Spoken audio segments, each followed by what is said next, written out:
ప్రసవమనగానే చాలామందికి ముందుగా గుర్తొచ్చేది నొప్పి, ఆ తర్వాత ఆ నొప్పి గురించిన భయం. కాని ఈ రోజుల్లో ఉన్న ఆధునిక ఎపిడ్యూరల్ ఆ భయాన్ని పోగొట్టి ప్రసవాన్ని ఒక శక్తివంతమైన అనుభవంగా ఎలా మార్చగలదో ఈరోజు మనం తెలుసుకుందాం.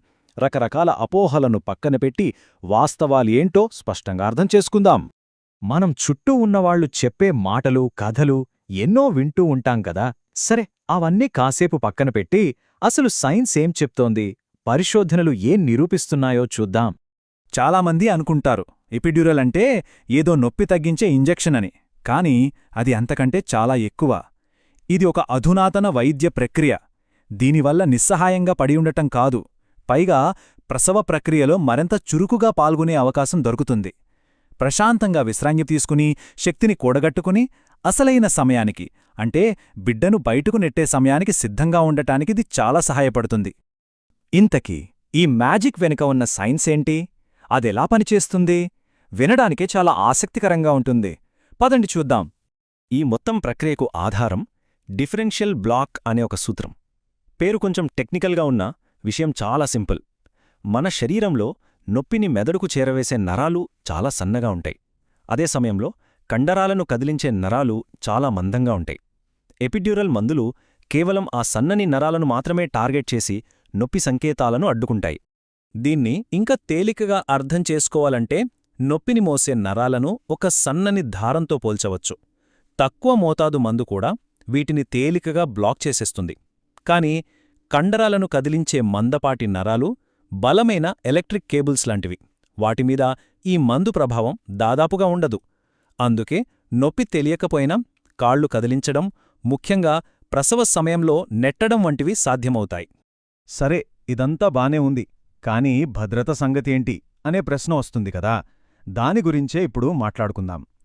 ఎపిడ్యూరల్ ఇచ్చేటప్పుడు చాలా కఠినమైన నియమాలను, ప్రోటోకాల్స్ను పాటిస్తారు. అది వింటే ఇంకా నమ్మకం పెరుగుతుంది. ఈ భద్రతా ప్రణాళికలో కొన్ని ముఖ్యమైన దశలుంటాయి.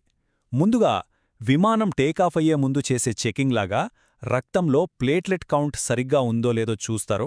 ఆ తర్వాత క్యాథెటర్ సరైన ప్లేస్లోనే ఉందో లేదో కన్ఫర్మ్ చేసుకోవడానికి ఒక టెస్ట్ డోస్ ఇస్తారు. ఇక ప్రక్రియ జరుగుతున్నంతసేపు ప్రతి 2.5 నిమిషాలకొకసారి బ్లడ్ ప్రెషర్ను చాలా జాగ్రత్తగా గమనిస్తూ ఉంటారు. అంటే ప్రతిదీ చాలా పక్కాగా జరుగుతుందన్నమాట.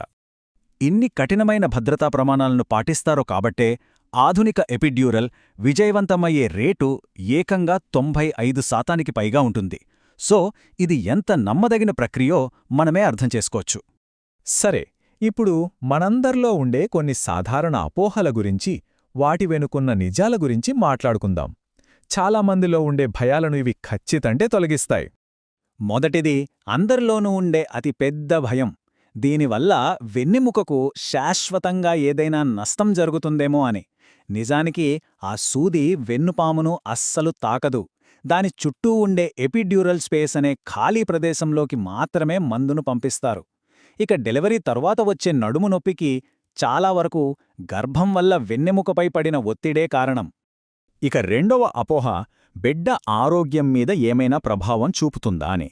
వాస్తవానికి బిడ్డకు చేరే మందు పరిమాణం చాలా తక్కువ. పరిశోధనలు కూడా ఇదే చెప్తున్నాయి. ఎపిడ్యూరల్ తీసుకున్న తల్లులకు పుట్టిన పిల్లలు తీసుకోని వారి పిల్లలంత ఆరోగ్యంగానే ఉంటారు. పాలు తాగడంలో కూడా ఎలాంటి తేడా ఉండదు. మరో కామన్ డౌట్, నొప్పి తెలియకపోతే ఎప్పుడు నెట్టాలో తెలియదేమో అని. అస్సలు ఆ కంగారు అక్కర్లేదు. ఆధునిక ఎపిడ్యూరల్లో నొప్పి తెలియకపోయినా బిడ్డ కిందకి జరుగుతున్నప్పుడు కలిగే ఆ ఒత్తిడి, ఆ ప్రెజర్ అనేది స్పష్టంగా తెలుస్తోంది. అంతేకాదు, నెట్టే సమయం దగ్గర పడుతున్నప్పుడు మందు మోతాదును కావాలనే తగ్గిస్తారు. దీనివల్ల నెట్టాలనే సహజమైన ఫీలింగ్ కలుగుతుంది. ఈ మొత్తం ప్రక్రియలో వైద్య బృందం ఎంత ముఖ్యమో గర్భిణీల పాత్ర కూడా అంతే ముఖ్యం. ఇది ఒక టీంవర్క్ లాంటిది. సో కొన్ని సంకేతాలను తెలుసుకుని అలర్ట్గా ఉండటం చాలా అవసరం. కొన్ని రకాల అనుభూతులు కలిగినప్పుడు అస్సలు ఆలస్యం చేయకుండా వెంటనే వైద్య సిబ్బందికి చెప్పాలి. ఉదాహరణకు, నొప్పి ఒక పక్క మాత్రమే తగ్గినట్టు అనిపించినా, లేదా నోట్లో ఏదో మెటల్ టేస్ట్ వచ్చినా, లేదా శ్వాస తీసుకోవడం కొంచెం బరువుగా అనిపించినా వెంటనే తెలియచేయాలి. ఇక వణుకు రావడం అనేది చాలా సాధారణం. దాని గురించి కంగారు పడక్కర్లేదు. అయినా దాని గురించి కూడా డాక్టర్కి చెప్పడం మంచిది. అవును, కొన్ని చిన్న చిన్న దుష్ప్రభావాలు కూడా ఉండొచ్చు. ఉదాహరణకి ఓ 15% కేసులలో రక్తపోటు తాత్కాలికంగా కొద్దిగా తగ్గుతుంది. కానీ ఇక్కడ మనం గమనించాల్సిన విషయమేంటంటే వైద్య బృందం దీనికి ఎప్పుడూ సిద్ధంగా ఉంటుంది. వాళ్ళ దగ్గరున్న ప్రోటోకాల్ ప్రకారం దాన్ని 100% విజయవంతంగా సరిచేస్తారు. చివరగా ఒక చాలా ముఖ్యమైన విషయం, ఎపిడ్యూరల్ ఎంచుకోవడమంటే ఏదో సులభమైన దారిని ఎంచుకోవడం కాదు.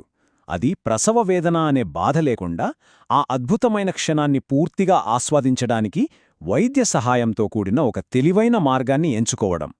కాబట్టి మనం ఆలోచించాల్సిన ప్రశ్న ఒక్కటే, సహాయంతో కూడిన ప్రసవాన్ని ఎంచుకోవడం అనేది ఒక సులభమైన మార్గమా, లేక ఆ క్షణాన్ని మరింత శక్తివంతంగా సంపూర్ణంగా ఆస్వాదించడానికి ఒక తెలివైన మార్గమా?